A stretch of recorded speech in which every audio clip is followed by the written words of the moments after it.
Hello, ഇന്നത്തെ class nuclear ഫോഴ്സിനെ കുറിച്ചിട്ടാണ്.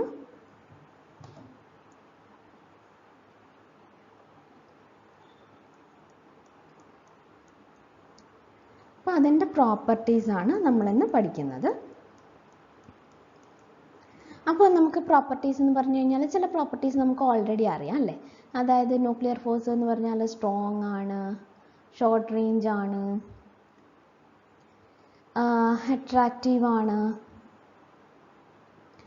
പിന്നെ പക്ഷേ എന്താണ് ന്യൂക്ലിയസിൻ്റെ കോറിൽ അത് കുറച്ചൊരു റിപ്പൾസീവ് ആണ്, പിന്നെ അത് സ്പിന്നിനെ ഡിപ്പെൻഡ് ചെയ്യുന്നുണ്ട്, പിന്നെന്താണ് അത് എക്സാക്ട്ലി സെൻറ്റർ അല്ല,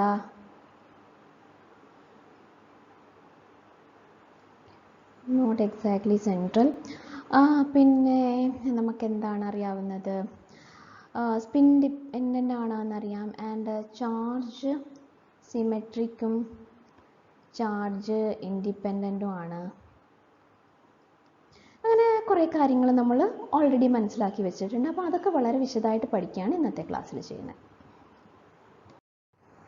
അപ്പോൾ ഒന്നാമത്തെ പ്രോപ്പർട്ടി എന്ന് പറയുന്നത് നമ്മൾ പഠിക്കുന്നത് വളരെ സ്ട്രോങ് ഫോഴ്സ് ആണ് എന്നുള്ളതാണ്. അപ്പോൾ പ്രോപ്പർട്ടി 1 എന്ന് പറയുന്നത് സ്ട്രോങ് ആയിട്ടുള്ള ഫോഴ്സ് ആണ്. അതായത് ന്യൂക്ലിയർ സ്ട്രോങ് ഫോഴ്സ് എന്നാണ് അതിൻ്റെ പേര് തന്നെ.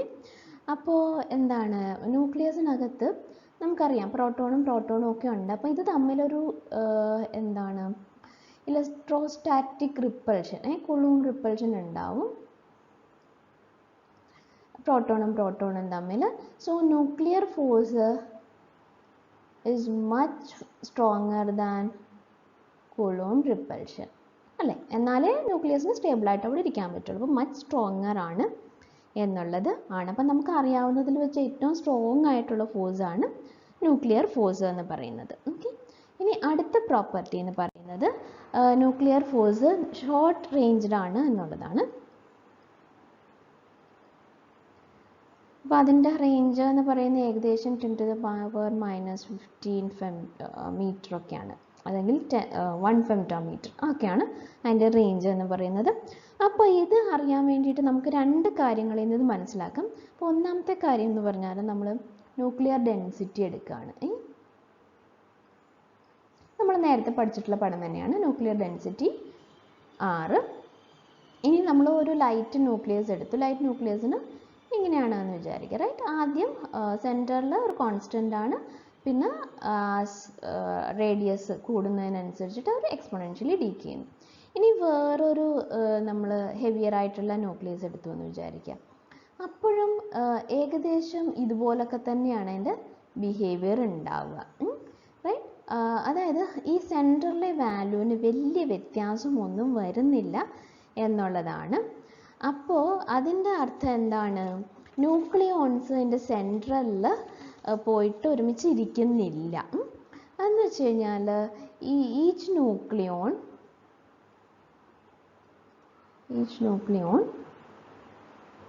എക്സ്പീരിയൻസ്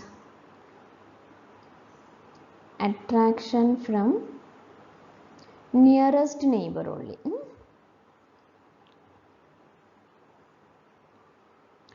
ഇനി രണ്ടാമത്തെ കാര്യം എന്ന് പറയുന്നത് എന്താണ്, നമ്മൾ ബൈൻഡിങ് എനർജി നോക്കുകയാണ്. അപ്പോൾ ബൈൻഡിങ് എനർജി നോക്കുമ്പോഴേക്കും എക്സ് ആക്സിസിൽ ആയിരുന്നു, ഇവിടെ ബൈൻഡിങ് എനർജി പെർ ന്യൂക്ലിയോൺ ആണ്.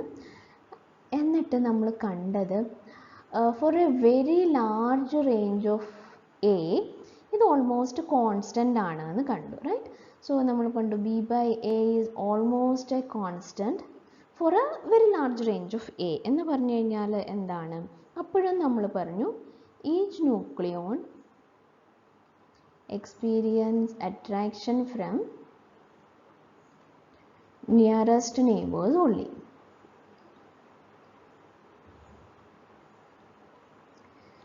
എന്ന് പറഞ്ഞാൽ എന്താണ്, ന്യൂക്ലിയർ ഫോഴ്സിന് ഇപ്പോൾ ഒരു ന്യൂക്ലിയസ് ഉണ്ട്, അതിൽ ഒരുപാട് പ്രോട്ടോൺസും ന്യൂട്രോൺസും അങ്ങനെ എല്ലാവരും ഉണ്ട്. അപ്പോൾ തൊട്ടടുത്തുള്ള നെയ്ബേഴ്സ് മാത്രമാണ് ഇൻട്രാക്ട് ചെയ്യുന്നത് എന്നാണ് ഇതിനകത്ത് പറയുന്നത്. ഷോർട്ട് റേഞ്ച്ഡ് ആണ് എന്നുള്ളതാണ് രണ്ടാമത്തെ property.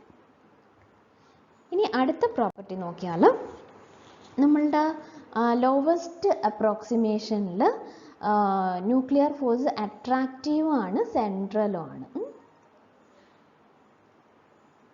Attractive and central. Okay, central എന്ന് പറഞ്ഞാൽ അറിയാമല്ലോ, അതായത് ഒരു ന്യൂക്ലിയസ് ഉണ്ട് ആൻഡ് അതിൻ്റെ സെൻറ്ററിൽ നിന്ന് ഉള്ള ഡിസ്റ്റൻസ് ആണ് R. അപ്പോൾ അതിനനുസരിച്ചിട്ടാണ് സെൻറ്ററിലേക്ക് ഡയറക്റ്റ് ചെയ്തോ അല്ലെങ്കിൽ സെൻറ്ററിൽ നിന്ന് അവേ ഡയറക്റ്റ് ചെയ്തോ, അങ്ങനെയാണ് സെൻട്രൽ ഫോഴ്സ് എന്ന് പറയുന്നത്. ഇവിടെ അട്രാക്റ്റീവ് ആൻഡ് സെൻട്രൽ എന്ന് പറഞ്ഞാൽ എന്താണ്, സെൻട്രലിലേക്ക് ഡയറക്റ്റ് ചെയ്തിട്ടായിരിക്കും and it depends only on that distance.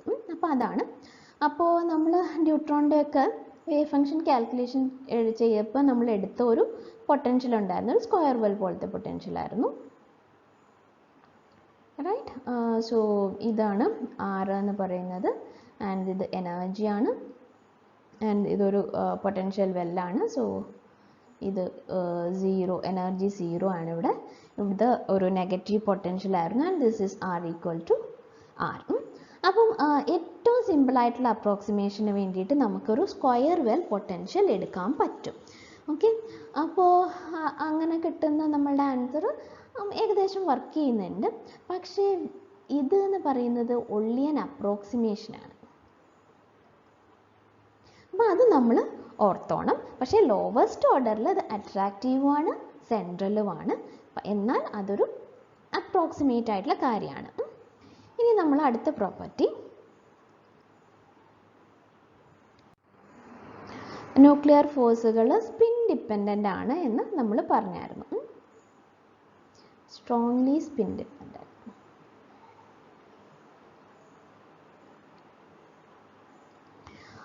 എന്ന് പറഞ്ഞു കഴിഞ്ഞാൽ ഒരു ന്യൂക്ലിയസ് ഉണ്ട് ആൻഡ് സപ്പോസ് അതിൽ 2 പ്രോട്ടോൺസ് ഉണ്ടെന്ന് വിചാരിക്കും. പ്രോട്ടോൺസ് മാത്രമായിട്ട് ഉണ്ടാവില്ല, പക്ഷെ തൽക്കാലം മനസ്സിലാക്കാൻ വേണ്ടി അങ്ങനെ വിചാരിക്കുകയാണ്. അപ്പോൾ നമ്മൾ വിചാരിക്കുകയാണ് 2 പ്രോട്ടോണും അതിൻ്റെ സ്പിന്ന് പാരലലായിട്ടാണ് എന്ന് വിചാരിക്കുക. അങ്ങനെയാണെങ്കിൽ സ്ട്രോങ്ങർ ആണ് അട്രാക്ഷൻ. ഏതിനേക്കാട്ടിലും നിങ്ങൾ അതേ ഇത് കൺസിഡർ ചെയ്യാണ്, 2 പ്രോട്ടോണ്, റൈറ്റ്. ഇത് അപ്പ് സ്പിന്നും ഇത് ഡൗൺ സ്പിന്നും ആണ് എന്ന് വിചാരിക്കുക. ഇത് വീക്കറാണ്. അതായത് സ്പിൻ പാരലൽ ആണെങ്കിൽ സ്ട്രോങ്ങർ അട്രാക്ഷനും സ്പിന്ന് ആൻറ്റി പാരലൽ ആണെങ്കിൽ വീക്ക് അട്രാക്ഷനും ആണ് ഉള്ളത്. അപ്പോൾ അതിനുള്ള എവിഡൻസുകൾ എന്ന് പറയുന്നത് നമ്മൾ ആദ്യം കണ്ട എവിഡൻസ് ന്യൂട്രോൺ ആണ്. അപ്പോൾ ന്യൂട്രോണിൽ നമ്മൾ കണ്ടത് എന്താണ്, പിയും എന്നും പാരലൽ സ്പിന്നാണെന്നാണ്. അതായത് പ്രോട്ടോണും ന്യൂട്രോണും പാരലൽ സ്പിന്നാണ്. അപ്പോൾ നമ്മൾ എന്താണ് ട്രിപ്ലറ്റ് സ്റ്റേറ്റ് മാത്രമേ കണ്ടിട്ടുള്ളൂ.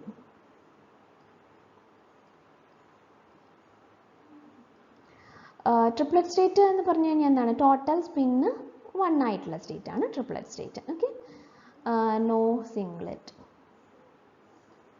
ഓക്കെ, അത് ഉണ്ടായിരുന്നില്ല ന്യൂട്രോണിൽ. അപ്പോൾ അതൊരു എവിഡൻസ് ആണ്. രണ്ടാമത്തെ എവിഡൻസ് എന്ന് പറയുന്നത് സ്കാറ്ററിങ്. അപ്പോൾ സ്കാറ്ററിങ് ചെയ്യുകയാണെന്ന് വിചാരിക്കുക. അപ്പോൾ സ്കാറ്ററിങ്ങിനകത്ത് നമുക്ക് സ്കാറ്ററിങ് ക്രോസ് സെക്ഷൻ കണ്ടുപിടിക്കാൻ പറ്റും. അപ്പോൾ സ്കാറ്ററിങ് ക്രോസ് സെക്ഷൻ എന്ന് പറയുന്നത് നമ്മൾ പ്രെഡിക്റ്റ് ചെയ്ത വാല്യൂവിനേക്കാളും ഒബ്സർവ് ചെയ്ത വാല്യൂസ് ഡിഫറെൻ്റ് ആണ്. അങ്ങനെയാണെങ്കിൽ സിംഗ്ലറ്റിനെ വേറെ എടുക്കുകയാണ്, ട്രിപ്ലറ്റിനെ വേറെ എടുക്കുകയാണ് എന്ന് വിചാരിക്കുക. അങ്ങനെയാണെങ്കിൽ അതിൻ്റെ ക്രോസ് സെക്ഷൻസ് വ്യത്യാസമുണ്ട്. Okay, cross sections hugely different for singlet and triplet states. അപ്പോൾ അതൊരു എവിഡൻസ് ആണ്. അങ്ങനെയാണെങ്കിൽ നമുക്ക് എങ്ങനെ ഈ സ്പിൻ ഡിപ്പെൻഡൻസ് എങ്ങനെ എഴുതാൻ പറ്റും എന്നുള്ളതാണ്. ഈ സ്പിൻ ഡിപ്പെൻഡൻസ് നമുക്ക് ആ ഫോഴ്സിനകത്ത് ഇൻക്ലൂഡ് ചെയ്യണമെങ്കിൽ നമ്മൾ ഓർക്കേണ്ട വേറൊരു കാര്യമാണ്, nuclear force symmetric under parity and time reversal. പാരിറ്റിക്കും ടൈം റിവേഴ്സലിനും സിമെട്രിക് ആണ് ന്യൂക്ലിയർ ഫോഴ്സ്. പാരിറ്റി എന്ന് പറഞ്ഞാൽ എന്താണ്? പൊസിഷൻ കോർഡിനേറ്റ്സിൻ്റെ സൈൻ മാറ്റുന്നത്. ടൈം റിവേഴ്സൽ എന്ന് പറഞ്ഞാൽ ടൈം കോർഡിനേറ്റിൻ്റെ സൈൻ മാറ്റുന്നത്. ഇത് രണ്ടും ഇൻഡിപെൻഡൻ്റ് ആയിട്ട് ചെയ്യുമ്പോൾ ന്യൂക്ലിയർ ഫോഴ്സുകൾ സിമെട്രിക് ആണ്, പക്ഷേ സ്പിൻ ഡിപ്പെൻഡൻസും ആണ്. അപ്പോൾ ഇതെല്ലാം കൂടെ ഇൻകോപ്പറേറ്റ് ചെയ്തിട്ട് നമുക്കൊരു പൊട്ടൻഷ്യൽ എഴുതണമെങ്കിൽ നമുക്ക് എഴുതാൻ പറ്റുന്ന ഫോം ഇതാണ്. അതായത് വി ഓഫ് ആർ എന്ന് പറയുന്നത് minus S1 S2 h cut square by 1/4 V1 of R plus S1 S2 by h cut square plus 3/4 V3 of R. Okay, ഇതിനകത്ത് S1 S2 എന്ന് പറയുന്നത് ന്യൂക്ലിയോൺസിൻ്റെ സ്പിന്ന് തന്നെയാണ്. V1 എന്ന് പറയുന്നത് സിംഗ്ലറ്റിൻ്റെ കറസ്പോണ്ടിങ് ആയിട്ടുള്ള പൊട്ടൻഷ്യൽ, V3 എന്ന് പറയുന്നത് ട്രിപ്ലറ്റിൻ്റെ കറസ്പോണ്ടിങ് ആയിട്ടുള്ള പൊട്ടൻഷ്യൽ. അപ്പോൾ ന്യൂക്ലിയർ ഫോഴ്സ് സ്പിൻ ഡിപ്പെൻഡൻസ് ആണെന്ന് പറഞ്ഞു. അപ്പോൾ നമ്മൾ ആദ്യം എഴുതിയ ആ സിമ്പിളായിട്ടുള്ള ഒരു സ്ക്വയർ വെൽ പൊട്ടൻഷ്യൽ ഇല്ലേ, അതിനകത്ത് ഇങ്ങനെ ഒരു ടേമും കൂടെ ഇൻകോപ്പറേറ്റ് ചെയ്താലാണ് ആ സ്പിൻ ഡിപ്പെൻഡൻസ് വരിക. അപ്പോൾ എന്താ ചെയ്യുന്നത്? രണ്ട് സ്പിന്നും ഉണ്ടായിരുന്നു, അപ്പോൾ രണ്ട് സ്പിന്നിൻ്റെയും കൂടെ ഡോട്ട് പ്രോഡക്റ്റ് എടുക്കുന്നു, റൈറ്റ്. എന്നിട്ട് അതിന് ഓരോ സ്പിന്നിൻ്റെ, അതായത് ടോട്ടൽ സ്പിൻ 0 ആവുന്ന കേസും ടോട്ടൽ സ്പിൻ 1 ആവുന്ന കേസിലും പ്രത്യേകം പൊട്ടൻഷ്യൽ എഴുതി വേണം അതിനെ ഡീൽ ചെയ്യാനായിട്ട്. ഇനി അടുത്ത പ്രോപ്പർട്ടി എന്ന് പറയുന്നത് ടെൻസർ കമ്പോണൻ്റ് ഉണ്ട് എന്നാണ്. അപ്പോൾ അത് പറയാൻ കാരണം നമ്മൾ പറഞ്ഞായിരുന്നു ഇലക്ട്രിക് ക്വാഡ്രോപോൾ എന്ന് പറയുന്നത് അത് 0 അല്ല എന്ന് പറഞ്ഞായിരുന്നു. പക്ഷെ നമ്മൾ എക്സ്പെക്റ്റ് ചെയ്യുന്ന എന്താണ്? 0 ആരും എക്സ്പെക്റ്റ് ചെയ്യുന്നത് എന്ന് വെച്ച് കഴിഞ്ഞാൽ, ഫോർ എക്സാമ്പിൾ നമ്മളുടെ ഡ്യൂട്രോൺ, സോറി ഓക്കെ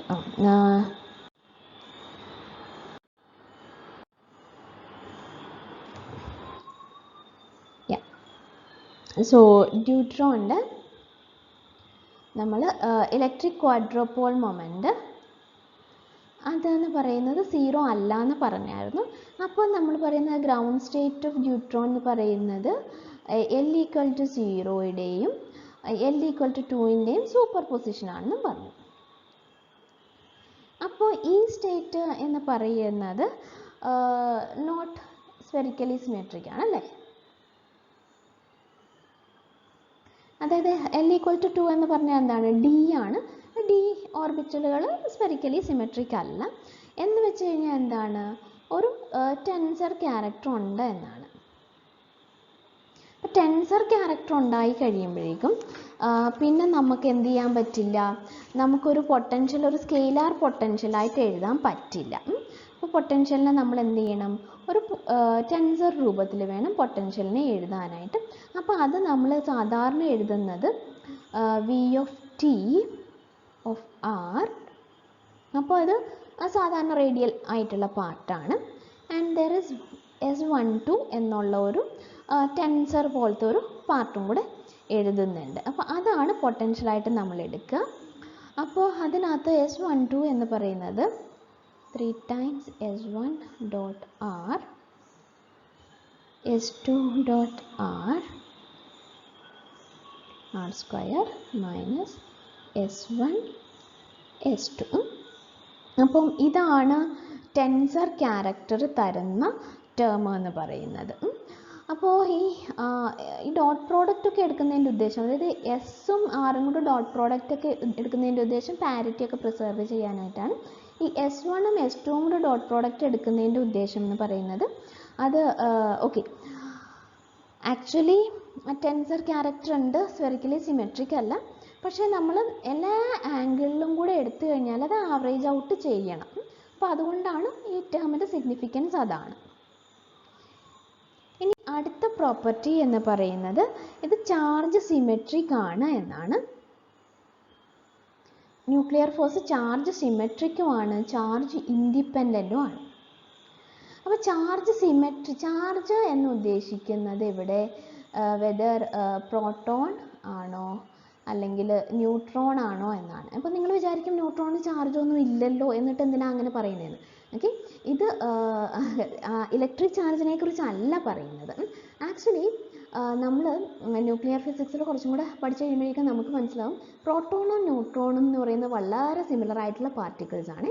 അതായത് അതിൻ്റെ കുറേ ക്വാണ്ടം നമ്പേഴ്സൊക്കെ സെയിം ആണ്, എക്സെപ്റ്റ് ഫോർ ന്യൂട്രോൺ കുറച്ചൊരു മാസ് കൂടുതലുണ്ട് ആൻഡ് പ്രോട്ടോണിനൊരു പ്ലസ് ചാർജും ഉണ്ട്.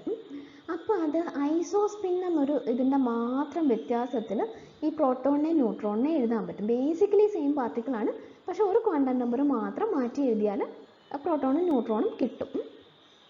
അപ്പം അതിൻ്റെ അടിസ്ഥാനത്തിലാണ് നമ്മൾ ഇവിടെ ചാർജ് എന്ന് പറയുന്നത് ഇലക്ട്രിക് ചാർജ് അല്ല എന്ന് മാത്രം ഓർത്ത് വെച്ചാൽ മതി. അപ്പോൾ ചാർജ് സിമെട്രിക് എന്ന് പറയുന്നത് എന്താണ്? ഇപ്പോൾ 2 പ്രോട്ടോൺ ഉണ്ട് എന്ന് വിചാരിക്കുക. അപ്പോൾ 2 പ്രോട്ടോണും ഒരു പ്രോട്ടോൺ, 2 പ്രോട്ടോൺ തമ്മിലുള്ള ഫോഴ്സ് എന്ന് പറയുന്നത് അത് ഈക്വൽ ടു 2 ന്യൂട്രോൺ തമ്മിലുള്ള ഫോഴ്സാണ്. അപ്പോൾ അതാണ് ചാർജ് സിമെട്രി.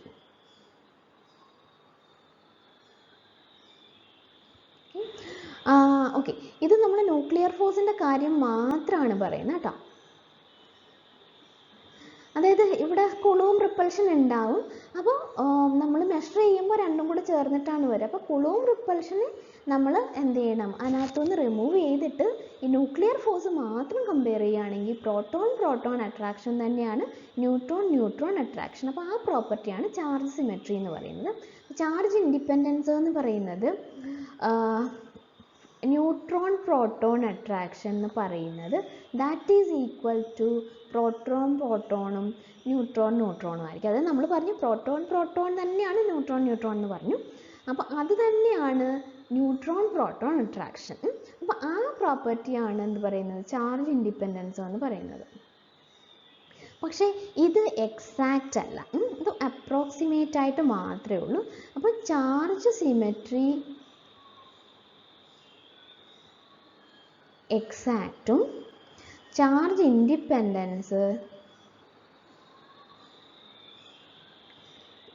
എക്സാക്റ്റ് അല്ല. പക്ഷെ അത് കുഴപ്പമില്ല, നമ്മൾ എന്താണ് ഏകദേശം ശരിയാണ്. ഇനി അടുത്ത പ്രോപ്പർട്ടി പറയേണ്ടത് ഷോർട്ട് ഡിസ്റ്റൻസ് ആണെന്ന് വിചാരിക്കുക. അത് റിപ്പൾഷൻ ആണ് ഉണ്ടാവുക. അതായത് നമ്മൾ പറഞ്ഞായിരുന്നു, നേരത്തെ പറഞ്ഞ കാര്യം തന്നെയാണ്. ഇപ്പോൾ ഡെൻസിറ്റി എടുക്കുകയാണെങ്കിൽ എന്താണ്? ഡെൻസിറ്റി എടുക്കുമ്പോൾ ഇങ്ങനെ തന്നെയാണ് വരുന്നത് അല്ലേ? സെൻട്രൽ ഓൾമോസ്റ്റ് കോൺസ്റ്റൻ്റ് ആണ് ഡെൻസിറ്റി വരുന്നതെന്ന് വിചാരിച്ചു. എന്ന് വെച്ച് കഴിഞ്ഞാൽ എന്താണ്? Nucleons do not crowd up in the centre. നമുക്ക് പണ്ട് മുതൽ അറിയാവുന്ന ഒരു കാര്യമാണത്. എന്ന് വെച്ച് കഴിഞ്ഞാൽ എന്താണ്? എന്തോ അതിനെ പ്രിവെൻറ്റ് ചെയ്യുന്നുണ്ട് നടുക്ക് പോയിരിക്കുന്നതിൽ നിന്ന്. ആൻഡ് വേറൊരു പ്രോപ്പർട്ടി നോക്കുകയാണെങ്കിൽ ഇപ്പോൾ നമ്മൾ സ്കാറ്ററിങ് നോക്കുകയാണെന്ന് വിചാരിക്കാം. അപ്പോൾ സ്കാറ്ററിങ്ങിൽ മെഷർ ചെയ്യുന്ന ഒരു കാര്യം ഫേസ് ഷിഫ്റ്റ് ആണ് ആൻഡ് ഇവിടെ എനർജിയാണ്. അപ്പോൾ നമ്മൾ എന്താണ് എസ് വേവ് സ്കാറ്ററിങ് നോക്കുകയാണെങ്കിൽ സം പോയിന്റ്, അതായത് എസ് വേവിൻ്റെ തന്നെ സിംഗ്ലറ്റും ട്രിപ്ലറ്റും ഉണ്ടാകാമല്ലോ. അപ്പം അത് രണ്ടും എറൗണ്ട് ഒരു 300 ഇലക്ട്രോൺ വോൾട്ട് 300 MeV എന്തായി? ഒരു എറൗണ്ട് ഒരു 300 MeV സോറി അവിടെയല്ല ഇവിടെ ഓക്കെ, എറൗണ്ട് ഒരു 300 MeV എന്തായി? അത് നെഗറ്റീവായി. ഓക്കെ, എന്ന് വെച്ച് കഴിഞ്ഞാൽ എന്താണ്? ഇവിടെ അട്രാക്റ്റീവാണ്, ഈ ഭാഗത്ത് അട്രാക്റ്റീവാണ്, ഈ ഭാഗത്ത് റിപ്പൾസീവാണ്. അതായത് സ്കാറ്ററിങ്ങിൻ്റെ ഫേസ് ഷിഫ്റ്റ് കംപ്ലീറ്റ്ലി സൈൻ മാറി എന്ന് പറഞ്ഞു കഴിഞ്ഞാൽ ഇവിടെ റിപ്പൾസീവ് ആയി എന്നുള്ളതാണ്. അപ്പോൾ അതിൻ്റെ അർത്ഥം എന്താണ്? നടുക്ക് എന്ന് പറയുന്ന ഒരു റിപ്പൾസീവ് കോർ ഉണ്ട് എന്നുള്ളതാണ്. റിപ്പൾസീവ് കോർ ഉണ്ട്. അപ്പോൾ അതിനെ മോഡൽ ചെയ്യാനായിട്ട് നമുക്ക് ഉപയോഗിക്കാവുന്ന ഒരു കാര്യമാണ്. ഇപ്പോൾ നമ്മൾ ന്യൂക്ലിയർ പൊട്ടൻഷ്യൽ എഴുതുകയാണെങ്കിൽ നമ്മൾ നേരത്തെ ഒരു പൊട്ടൻഷ്യൽ സ്ക്വയർ വെൽ പൊട്ടൻഷ്യലായിട്ട് എഴുതിയായിരുന്നു അല്ലേ? അപ്പോൾ അത് നമ്മൾ മാറ്റി എഴുതുകയാണ്. അത് ഇൻഫിനിറ്റി ആണ് നടുക്ക്, റൈറ്റ്. ഇൻഫിനൈറ്റ് പൊട്ടൻഷ്യൽ ആയിരുന്നു നടുക്ക്. എന്താണ് എഴുതേണ്ടത്? സോ പ്ലസ് ഇൻഫിനിറ്റി ആണ്. ആൻഡ് ആറ് ഞാൻ ഇങ്ങോട്ടാണ് വരയ്ക്കുന്നത്. ഓക്കെ, അത് ഇൻഫിനിറ്റി ആയിരുന്നു. ആൻഡ് അത് കഴിഞ്ഞപ്പോഴേക്ക് എന്ത് സംഭവിക്കുന്നു? At some r equal to say r core ആകുമ്പോഴേക്കും അതൊരു സ്ക്വയർ വെല്ലായി. ആൻഡ് ദെൻ അതൊരു r equal to rൽ ഇതൊരു സ്ക്വയർ വെല്ലാണ്. ഓക്കെ, സോ ഇത് 0 ആണ്. അപ്പോൾ അതായത് തീരെ ചെറിയ വാല്യൂന് ഇത് എന്താണ്? ഇൻഫിനിറ്റി ആണ് പൊട്ടൻഷ്യൽ എന്നാണ് പറയുന്നത്. ഇപ്പോൾ സ്ക്വയർ വെല്ല് തന്നെയാണ്, പക്ഷെ എന്നാലും ഒരു മോഡിഫിക്കേഷൻ നമ്മൾ അതിനകത്ത് വരുത്താനുണ്ട്. ഇപ്പോൾ V r equal to plus infinity r less than r core, that is equal to minus v naught for r between r core and say r, and that's equal to 0 for r greater than r. Okay, അപ്പോൾ ഈ r core എന്ന് പറയുന്നത് approximately ഒരു 0.5 femtometre ഒക്കെയാണ്. അപ്പോൾ ഈ infinite പൊട്ടൻഷ്യലും potential വെല്ലും, അപ്പോൾ അതായത് ഇവിടെ ഒട്ടും പെനിട്രേറ്റ് ചെയ്യാൻ പറ്റില്ല, കാരണം ഇൻഫിനിറ്റ് ആണല്ലോ. അതാണ് അതിൻ്റെ സിഗ്നിഫിക്കൻസ്. ഈ അടുത്ത പ്രോപ്പർട്ടി എന്ന് പറയുന്നത് nuclear force depends on momentum. മൊമെൻറ്റത്തിനെയോ അല്ലെങ്കിൽ വെലോസിറ്റിയോ ഡിപ്പെൻഡ് ചെയ്യാം എന്നാണ് പറയുന്നത്. അപ്പോൾ അതെന്ന് പറയുമ്പോൾ നമുക്ക് പിന്നെ സ്കെയിലാർ പൊട്ടൻഷ്യൽ പറ്റില്ല.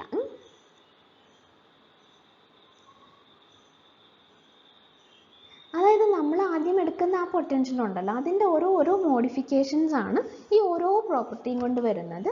അപ്പോൾ മൊമെൻറ്റത്തിനെ ഡിപ്പെൻഡ് ചെയ്യുന്നുണ്ട് എന്ന് പറഞ്ഞാൽ എന്ത് സംഭവിക്കണം? അപ്പോൾ നമ്മൾ അതിനനുസരിച്ച് ടേം മാറ്റുകയാണ്. അപ്പോൾ ടേം മാറ്റിയിട്ട് നമ്മൾ എന്ത് ചെയ്യുന്നു? ഒരു ടേം ഇട്ട് കൊടുക്കുകയാണ്. സോ ആ ഒരു എന്താണ് സ്കെയിലറായിട്ടുള്ള ടേം വി എഫ് ആർ അവിടെ ഇട്ടു. പിന്നെ ഒരു മൊമെൻറ്റം ഡിപ്പെൻഡൻറ്റ് ടേം ഇടുകയാണ്, R cross P. And spin ഡിപ്പെൻഡൻസും ഉണ്ട്. അത് എസ് എന്ന് പറയുന്ന ടോട്ടൽ സ്പിന്നാണ്, പി എന്ന് പറയുന്ന ലീനിയർ മൊമെൻറ്റം ആണ്. അപ്പോൾ ഇതാണ് എന്താണ് മൊമെൻറ്റം ഡിപ്പെൻഡൻറ്റ് പാർട്ട് എന്ന് പറയുന്നത്.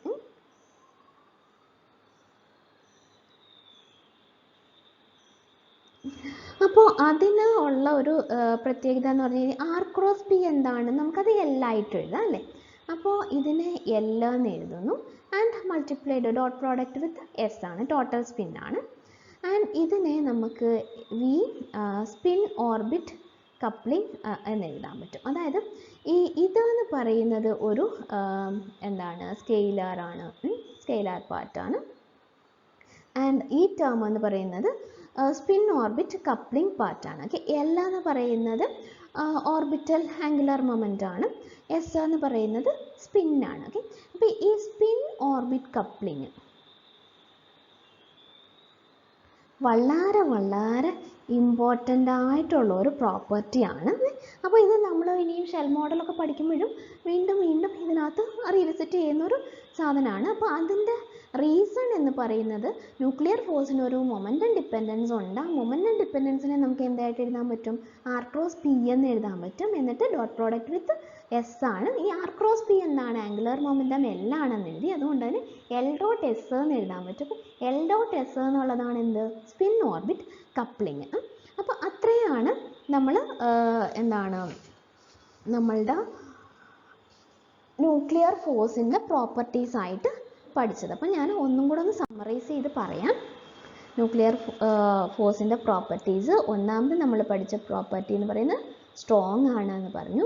രണ്ടാമത് പഠിച്ച പ്രോപ്പർട്ടി നമ്മൾ ഷോർട്ട് റേഞ്ച് ആണ് എന്ന് പറഞ്ഞു. മൂന്നാമത്തെ പ്രോപ്പർട്ടി അട്രാക്റ്റീവും സെൻട്രലും ആണ് എന്ന് പറഞ്ഞു. ഇത് അപ്രോക്സിമേറ്റ് ആണ്, എക്സാക്റ്റ് ആയിട്ടല്ല. നാലാമത് പറഞ്ഞ പ്രോപ്പർട്ടി ഇത് സ്പിൻ ഡിപ്പെൻഡൻ്റ് ആണ് എന്ന് പറഞ്ഞു. അഞ്ചാമത്തെ പ്രോപ്പർട്ടി നമ്മൾ ടെൻസർ കമ്പോണൻ്റ് ഉണ്ട് എന്ന് പറഞ്ഞു. ആറാമത്തെ പ്രോപ്പർട്ടി നമ്മൾ ചാർജ് സിമെട്രിക് ആണ് ആൻഡ് അതുപോലെ ചാർജ് ഇൻഡിപെൻഡൻസ് ആണെന്ന് പറഞ്ഞു. അതിനകത്ത് ചാർജ് സിമെട്രിക് എക്സാക്റ്റ് ആണ്, ചാർജ് ഇൻഡിപെൻഡൻസ് എക്സാക്റ്റ് അല്ല. പിന്നെ നമ്മൾ പറയുന്നത് എന്താണ്, അടുത്ത property repulsive at short distance ആണ് എന്ന് പറഞ്ഞു. ആൻഡ് അടുത്ത പ്രോപ്പർട്ടി എന്താണ്, ഡിപ്പെൻഡ്സ് ഓൺ മൊമെൻറ്റം എന്ന് പറഞ്ഞു. അപ്പോൾ അത്രയും പ്രോപ്പർട്ടീസ് ആണ് നമ്മൾ ന്യൂക്ലിയർ ഫോഴ്സിന് പഠിച്ചിട്ടുള്ളത്.